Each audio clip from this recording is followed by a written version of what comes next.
So the £1 billion bottle jobs Chelsea lost the Carabao Cup final to Liverpool, who had 8 members of their academy in their matchday squad, and there's a lot of criticism going round of Chelsea and the future of their manager Mauricio Pochettino. I'm joined by Pugh, who is the host of The Tap In, which is the Sun's new football show, which you can catch on the Sun's YouTube channel every week. And Will, do you think it's fair to call Chelsea £1 billion bottle jobs? Not particularly. I mean, it makes nice headlines, doesn't it? And it makes nice clip-ups for social media, which I'm sure... Well, that's what you like. Well, quite, yeah. No, it's one of those things, isn't it, really? For Chelsea and Mauricio Pochettino, the £1 billion spent on players, that's that's a burden thrust on the squad and the manager by the ownership, isn't it? By splurging all that money. Oh, terrible. Well, it's really tough to have £1 billion worth of players. But it is really, isn't it? I bet he's gutted. There was lots of, or Gary Neville it was, making the point about against Liverpool's youngsters have embarrassed them, and sorry, Chelsea have shrunk in the face of Liverpool's youngsters. Well, really, at the end of the game, Chelsea's average age of their squad was younger than Liverpool's was, because Liverpool had 3 teenagers in there. Everyone's like jumping on the bandwagon saying, oh, it's terrible. Chelsea have got huge injury problems of their own at the moment, just sort of looking at the game. And so, again, it's sort of an easy stick to bash them with. But what I find, well, where the heat should be directed more so is upstairs, because in English football, it's been proven time and time again, at whatever level you are, whatever level of team you are, doing too much too soon in the transfer window. Nottingham Forest were lucky to escape, really, weren't they? We've had plenty of examples in the past of teams going out, spending loads of money, wholesale changes on their squads, and whatever stage you are, that's just irresponsible running of a football club. Lots of those players are clearly players for the future for Chelsea, which is the idea. So I sort of think falling a bit short now it's harsh to do. It's a bit harsh to be too hard on them, and also it's probably expected when Boehly come in and did that. Hang on, you spend a lot of money on a so-called great coach, and I've always been told that Pochettino's a great coach. You've got £1 billion worth of players. You say you're the coach. Coach them and make them into a winning team. Why would you spend a lot of money on a coach if you can't do that? Well, I agree, but Pep Guardiola's a good coach, isn't he? His first season at Manchester City, fairly underwhelming. These things don't happen. No, but his previous seasons weren't underwhelming. Pochettino still doesn't win trophies. OK, he won Liga in France.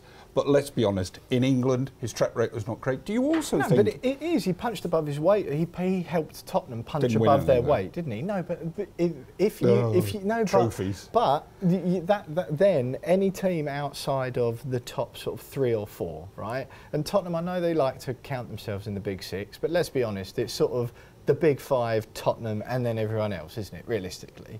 So, and Newcastle not the big 6. Oh, I don't think so. Certainly not when Poch was at Tottenham. But don't you feel that you can't just say, oh, he didn't win anything as a barometer of whether a manager was a success or not? Pochettino was Tottenham's most successful manager. A Champions League final is still vast success, isn't it, at a club like Tottenham? I don't think immediate success, demanding immediate success from the £1 billion spend is really realistic, is it? Because when does it ever really happen straight away in football? Do you think Pochettino gets more of a bashing from Chelsea fans who are turning now because he was a Tottenham manager? Do you think that weighs against him, gives you less grace, if you like? I don't. We've got some Tottenham fans in here who don't like him because he went to Chelsea. So yeah. Chelsea feel the same way about getting a Tottenham man, I think. Yeah, I don't think it's quite as passionate. I don't think, Poch has said all the right things, isn't he? He's a bit of a sort of, he's a media darling, if you like. He's quite. Yeah, sounds like he's impressed you. Well, no, but I do genuinely think so. If you're a club like Chelsea, that project, I think. Who else are you going to plug in there, though? Who else are you going to plug in who would do a vastly better job? You've got all the buzz phrases. Is that what the youngsters are doing? The project, who you're going to plug in. Goodness me, come on. Get a winning football team. Pragmatic, whatever. make them into winners. But don't you think, right, for example, we'll take the game at the weekend. Fine margins, that's another buzz phrase for you. Chelsea... Talk to Dave Brailsford. Chelsea hit the post, had a goal disallowed for a fractional offside, Liverpool had one disallowed as well. They did, one that possibly wouldn't have been picked up in the pre-VAR days. No, quite, but we are in the VAR days. Chelsea's wouldn't have been picked up pre-VAR, so these are the days we live in. And again, fine margins. That could have easily gone on 2 more minutes. That goes to penalties. Chelsea win. It's a totally different narrative based on it's not like they were beaten 4-0 is what I'm saying. If they were beaten 4-0 you go, oh, what a disaster. They've picked up a bit of form, haven't they? They lost 2 games on the spin. It was the Liverpool, they got absolutely humped, didn't they, at Anfield, then lost at home to Wolves, and then 3 wins on the bounce, and it was all like, you know, oh, we're back on track, or we're on track finally. And don't you feel that with Chelsea they are going in the right direction? They have got some good players in amongst all that. It might still take some more refining, but when you watch them play, you don't always think these lot are a disaster. You feel like it's just taking time to get to something. Have you switched teams? No, I haven't. Have you suddenly... Will, for anybody who doesn't know, Will is pretty much a West Ham fan, and now he appears to have switched to Chelsea and defending them about everything and how unlucky they were and give Poch more time and oh, he's lovely and they've got all the right players. They've got a lot of players who, it seems to me, people keep saying they've all got potential, but would you pick any of them out and say, he has been excellent, he's going to be great? I think Cole Palmer's probably your standout performer there. I think what Chelsea fans have liked in recent times anyway is that the spine of that team sort of, they seem to be getting more and more comfortable with that. The Dizazi-Colwill centre-back partnership, Enzo Fernandez and Caicedo, I mean, they're not looking like the £212 million of player that they what can you get for 212 million? Right, but it feels... a striker. I mean, yeah, Jackson, he's got a bit of heart and a bit of fight about him, doesn't he, to be fair, which I think is what Chelsea need at the moment. But he's clearly not at the level that they require. He's no Drogba. No, he isn't a Drogba or a Diego Costa, and that much is clear. So again, that's probably an area of refinement that will take place in the summer, you'd imagine. Well, they've got more money to spend, don't they? Get hit by FFP. Well, and spend loads of money and 7-year, 8-year contracts. No, I just think what it is. Yeah, I mean, to be fair, I got quite a lot of stick from Chelsea fans in the comments of the preview that I did with Andy Dillon, Sun Sports Chelsea correspondent, ahead of the game, when I was talking about all of Liverpool being decimated by injuries. They were quick to tell me how many injuries they had in their own squad, which I will hold my hands up and say, yeah, that's a fair point. I just don't think that there's not many voices saying, oh, hang on a minute, it's perhaps not as much of a disaster as people think. I can see shoots of Liverpool green had shoots. 10 first-team players. 10 players would have been in that side. Those youngsters would have been nowhere near the team or the bench. 10. I mean, and Chelsea lost. I mean, it isn't good enough, is it? I mean, it really isn't. Well, I don't think I'm going to be able to persuade you that it's not good enough. I mean, how much money do you have to spend on the project? It was a 118th minute winner, wasn't it? Yeah. In the depths of extra time by not one of their teenagers, by their most senior statesman in Virgil van Dijk. It's not a 4-0 walloping. They got to the final. For Chelsea and where they want to be, that's not. I understand that's not a success, a triumph. They want to get there and win these things, but surely it's the sort of thing with Gareth Southgate, right? When people say he's an awful manager because he hasn't won anything, it's like, well, actually, he's still done the best of any England manager since I've been alive. So I find it hard to say he's a bad manager or that this is really bad. It's different if it doesn't feel like it's. I feel like this is a step on a pathway on the way to something. To what? Well, just perhaps a Chelsea for whom the last 15 or 20 years in the Roman Abramovich days, we've been a bit more used to seeing. I'll tell you who wins trophies. Jose Mourinho. That's the fellow who wins trophies. Bring him back for a third time is some of the chatter. Being a new Chelsea fan, what do you make of that? and a Mauricio Pochettino fan, apparently. No, but what do you think? With a young team that they've got there, some of them are still rough diamonds, aren't they? A lot of them, barely any of them, like you just made that point, are the finished product.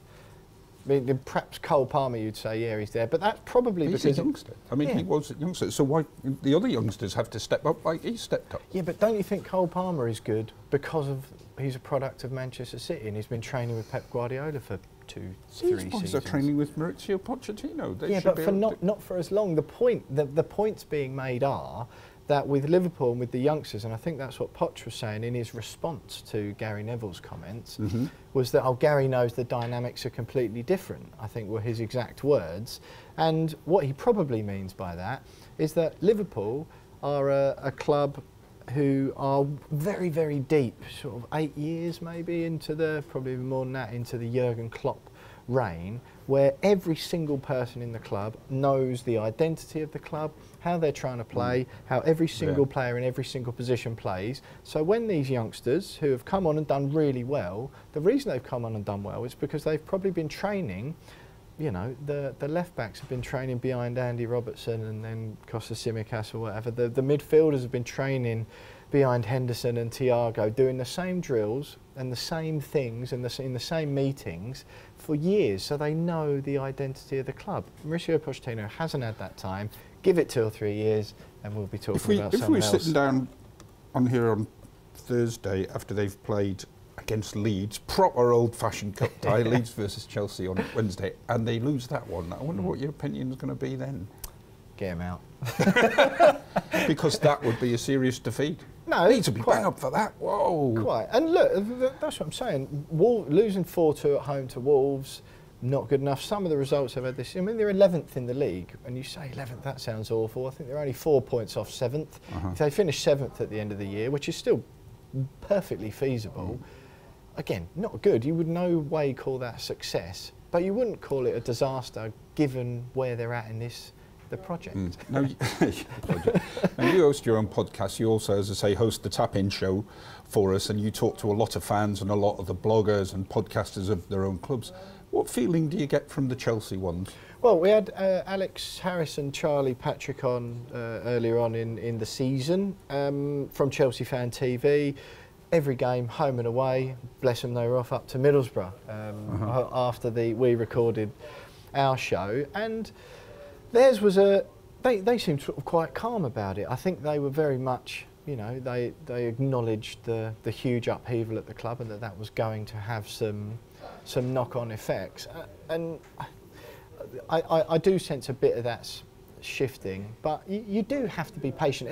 Any football fan who understands a bit about football. I mean, these days it's all so much. We're all stuffed full of the business and the finance, and now we're all sort of experts on FFP as fans anyway. I think there is more of an understanding now of other factors at football clubs that affect performance on the pitch. And I don't think this can go on for too much longer. If we're having this same conversation at this stage next season, after another transfer window of huge, you think we're going to get to this stage next season with that's Poch, quite. I don't think he gets this far next season. But if he finishes 7th this season, he's got to the final of the League Cup. There's every chance he'll get to the final, even win the FA Cup. It's still salvageable, isn't it? And still, there's no reason why Pochettino wouldn't start the next season as Chelsea boss. There you go. Will, he's sticking with Poch. Give him a chance. Chelsea are going to come good. You can catch Will, as I say, on the Sun's Tap In show with Izzy Barker every week.